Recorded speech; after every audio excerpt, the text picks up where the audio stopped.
धौरहरा से बीएसपी उम्मीदवार श्याम किशोर अवस्थी से भारत 24 ने खास बातचीत की। लखीमपुर खीरी के मोहम्मदी निवासी अवध क्षेत्र की कार्य समिति के सदस्य श्याम किशोर अवस्थी ने बीजेपी छोड़कर बीएसपी में शामिल हुए हैं, जिन्हें पार्टी ने धौरहरा से उम्मीदवार भी बनाया। श्याम किशोर अवस्थी ने भारत 24 से क्या कहा, सुनिए। उत्तर प्रदेश की 80 सीटों में से एक सीट धौरहरा लोकसभा की सीट, जो कि कई मायनों में खास हो जाती है। एक बार फिर से हमारे साथ खास बातचीत के लिए मौजूद हैं श्याम किशोर अवस्थी जी, जो कि बसपा की ओर से मैदान में उतारे गए हैं। ऐसे में चुनाव, क्योंकि यहाँ पर 13 मई को होना है, बहुत दिलचस्प मुकाबला देखने को मिल रहा है। एक बार फिर से मैं आपसे जानना चाहूंगी, कैसा मुकाबला यहाँ पर देखने को मिल रहा है और जनता किसके फेवर में यहाँ पर वोट डालती हुई नजर आ रही है, क्योंकि महज कुछ ही समय बचा है वोटिंग में। देखिए, जनता यहाँ पे मन बना चुकी है बहुजन समाज पार्टी के साथ। कारण क्या, यहाँ की जो स्थिति है, बहुजन समाज पार्टी 3 बार 2009, 2014 और 2019 में तीनों बार सेकंड पोजीशन में आई है। उसके पहले लोकसभा यहाँ पे शाहबाद थी, तो यहाँ से सांसद बहुजन समाज पार्टी का ही होता था। तो यहाँ जनता जानती है कि बहुजन समाज पार्टी ही चुनाव जीत सकती है।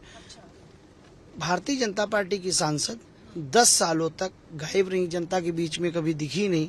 उसके अलावा लगातार जनता के साथ कभी भी उनकी कनेक्टिविटी नहीं रही है। जनता को कभी उनके घर मिलने जाना हो तो 3-4 घंटे से पहले निकल के मिलती नहीं है। फोन पे कभी किसी की बात हुई नहीं है। विकास के नाम पे जीरो रही है। तो इसलिए जनता ने इस बार मन बना लिया कि परिवर्तन करना है, और परिवर्तन करने पे विकल्प सिर्फ और सिर्फ बहुजन समाज पार्टी है।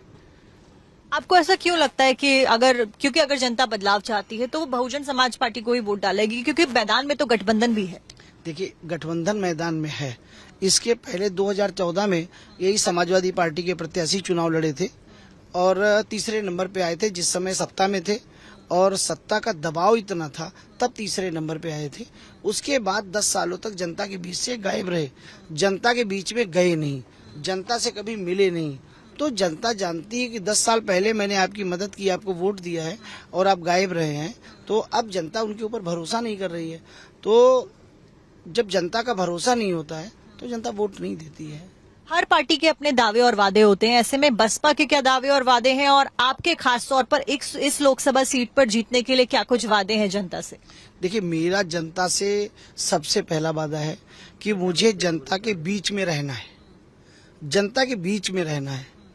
जनता के बीच में कैसे मैं रह सकता हूँ, कैसे उपस्थित दर्ज करा, तो मैंने एक बात आचार संहिता से पहले ही कही थी कि मैं जैसे ये चुनाव जीतूंगा तो मैं 5 विधानसभा में अपना निजी कार्यालय बनाऊंगा, और जब निजी कार्यालय हमारा बनेगा तो लोगों से मिलने के लिए आसानी हो जाएगी।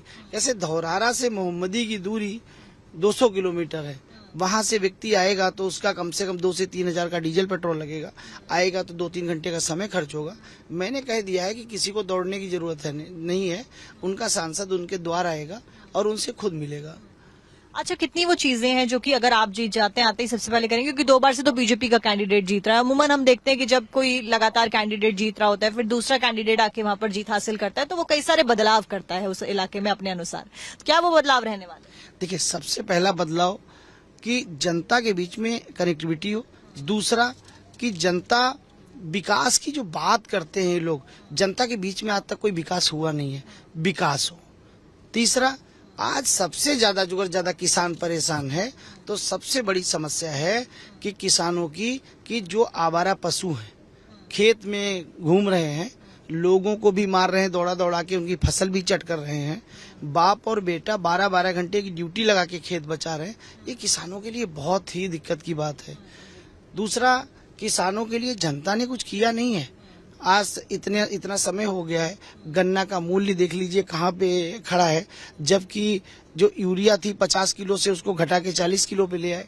सिर्फ जो अगर विकास की बात करनी हो तो ये लोग मंदिर की बात करते हैं, और दूसरा 5 किलो राशन की बात करते हैं। इसके अलावा इनके पास कुछ बचा नहीं है।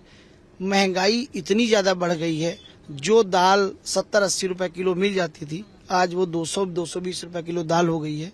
सब्जियां बहुत ज्यादा महंगी हैं। तो जनता पूरी त्रस्त है महंगाई को लेके। विकास के नाम पे जीरो है। 2 करोड़ नौकरियां देने की बात इन्होंने कही थी, आज वो 2 करोड़ नौकरियां गायब हो चुकी हैं।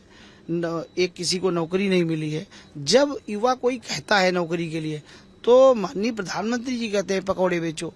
अब पकौड़े जो अगर सब पकौड़े बेचने लग जाएंगे तो खाएगा कौन? तो ये सारी स्थितियां हैं, इसलिए जनता परिवर्तन के मूड में है पूरा। अच्छा, मेरा आपसे आखिरी सवाल रहेगा कि क्योंकि अपने मताधिकार का इस्तेमाल करना बहुत जरूरी हो जाता है और विश्व के सबसे बड़े लोकतंत्र की जब बात आती है तो भारत का नाम आता है। ऐसे में लोकसभा चुनावों का आगाज हो चुका है, चुनाव चल रहे हैं। धौरहरा की जनता ज्यादा से ज्यादा वोट करे, अपने घरों से बाहर निकले, उसको लेकर मैं आप क्या अपील करना चाहूँ? देखिए, मैं लगातार मीटिंग में भी कहता हूं, सभी गांव जाके मैं बात करता हूं कि इस बार सभी लोग ज्यादा से ज्यादा संख्या में निकले। सभी माताएं बहनें मेरी घर से निकले, युवा निकले, बुजुर्ग निकले। मतदान बहुत अच्छा होना चाहिए। कैसे मतदान की ताकत तभी पता चलती है कि जब लोग घर से निकल के मत देते हैं। तो मैं सभी से अपील करता हूं कि आने वाली 13 तारीख को एक एक व्यक्ति घर से निकले, मतदान करे, उसके बाद जाके जलपान करे और अपने बेटे को आशीर्वाद रूप में हाथी वाला बटन दबा के चुनाव जिताए। पहले मतदान, फिर जलपान और उसके बाद में कोई काम। और इसी के साथ में ये थे हमारे साथ में बसपा के द्वारा मैदान में उतारे गए कैंडिडेट श्याम किशोर अवस्थी जी, जो कि खास बातचीत करते हुए नजर आए। कई सारी बातें और वादे इन्होंने जनता से किए कि जो कि अगर ये जीतते हैं धौरहरा से तो वो ये सब करते हुए नजर आएंगे। बहुत बहुत शुक्रिया सर आपका भारत 24 के साथ में खास बातचीत करने। बहुत बहुत धन्यवाद।